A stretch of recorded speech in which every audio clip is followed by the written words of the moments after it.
मुख्यालय पर नागपुर में तिरंगा झंडा नहीं फहराया इन लोगों ने 52 साल तक, क्योंकि ये देश किसी नरेंद्र मोदी और योगी के फरमान से नहीं चलेगा।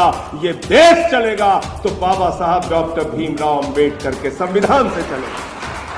जय भीम, जय भीम।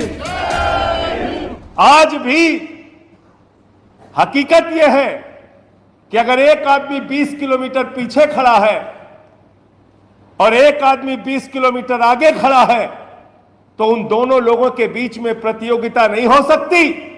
इसलिए आरक्षण जरूरी है कि जो 20 किलोमीटर पीछे खड़ा है उसको पहले बराबर में लाओ और जब वो बराबरी पे आ जाए तब दौड़ की प्रतियोगिता कराओ। देखो कितने आगे भाग के दिखाएगा। लेकिन अब बात इससे आगे निकल चुकी है। प्रोफेसर रतनलाल जी बैठे हैं। वैकेंसी कैसे निकलती है विश्वविद्यालय में? एक पोस्ट आरक्षण नहीं मिलेगा। विभाग है सरकारी, रेल का, steel authority of India limited, coal India limited, तमाम पब्लिक सेक्टर, सारा कुछ बेचने पर लगी हुई है सरकार।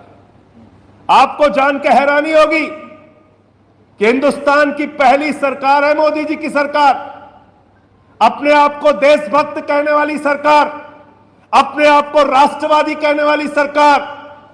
और यह सरकार जो अपने आप को देशभक्त कहती है वो सरकार बजट लाती है 6.5 लाख करोड़ रुपए देश की संपत्तियां बेचकर हम अर्जित करेंगे। क्या है बजट इनका? कह रहे हमारे पास खाने को नहीं है, हम घर का दरवाजा बेचेंगे, घर का सोफा बेचेंगे, घर की फ्रिज बेचेंगे और फिर हम लगाएंगे भारत माता की जय। अरे भारत माता की जय ऐसे नहीं होगी। भारत माता की जय होगी भारत की संपत्तियों को बढ़ाओ। और जो लोग संपत्ति बाप दादा की बेचने का काम करते हैं वो कपूत कहलाते हैं, सपूत नहीं कहलाते। मोदी जी आप भारत की संपत्ति बेच रहे हैं, रेल बेच रहे हैं, सेल बेच रहे हैं, कोल बेच रहे हैं, बीपीसीएल बेच रहे हैं, LIC बेच रहे हैं, सड़क बेच रहे हैं, स्टेडियम बेच रहे हैं, पूरा हिंदुस्तान बेच रहे हैं।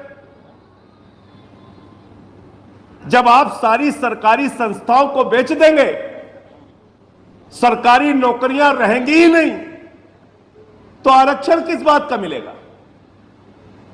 प्राइवेट कंपनी किसकी है? मोदी जी के मित्रों की है। और मोदी जी के मित्रों को कितना कर्जा मिला है आपको मालूम है? अंदाजा लगाइए कितना अधिक सोच सकते हैं आप लोग? शायद सोच नहीं पाएंगे आप।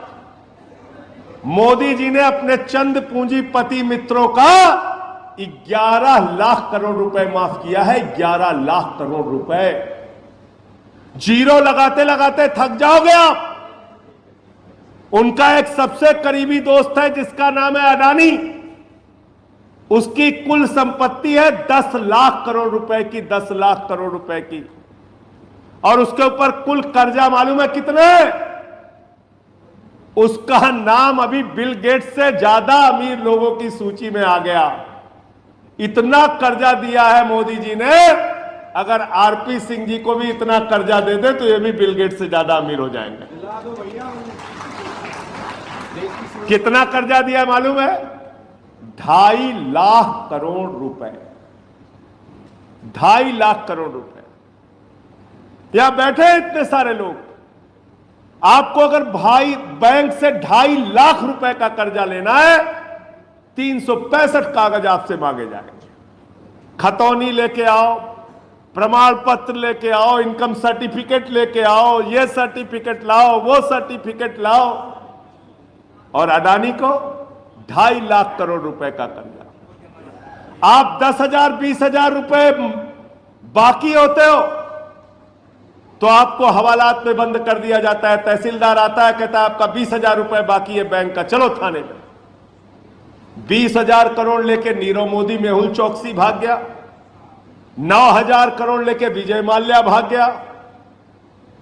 और 6,000 करोड़ रुपए लेके नितिन संदेशरा भाग गया।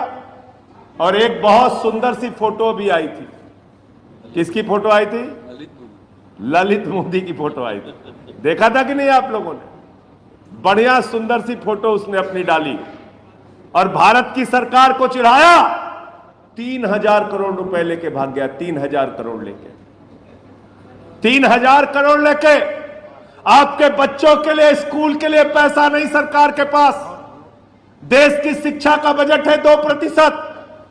आपके बुजुर्गों के लिए, स्वास्थ्य के लिए पैसा नहीं, स्वास्थ्य का बजट है 2%। आपके खिलाड़ियों के लिए सरकार के पास पैसा नहीं। पूरे हिंदुस्तान का बजट है 3,000 करोड़ रुपए, यानी कि जितना पैसा ललित मोदी अकेले लेके भाग गया, 130 करोड़ हिंदुस्तानियों के खेल का बजट है 3,000 करोड़। सोचो जरा, उसका 3 गुना पैसा, जो पूरे देश का खेल बजट है उसका 3 गुना पैसा लेके भाग गया विजय माल्या। उसका 7 गुना ज्यादा पैसा लेके अकेले एक आदमी भाग गया, नीरव मोदी लेके भाग गया। और इसलिए साथियों और दोस्तों, आज मैं ये कहना चाहता हूं कि हम सब लोगों को इन आर्थिक सवालों पर भी आवाज उठानी पड़ेगी। अगर निजीकरण की प्रक्रिया इतनी तेजी के साथ आगे बढ़ती रहेगी तो कोई सरकारी संस्थान नहीं बचेगा, कोई आरक्षण नहीं बचेगा। देश के 92 लोगों के पास 55 करोड़ लोगों के बराबर की संपत्ति है। 55 करोड़ लोगों की।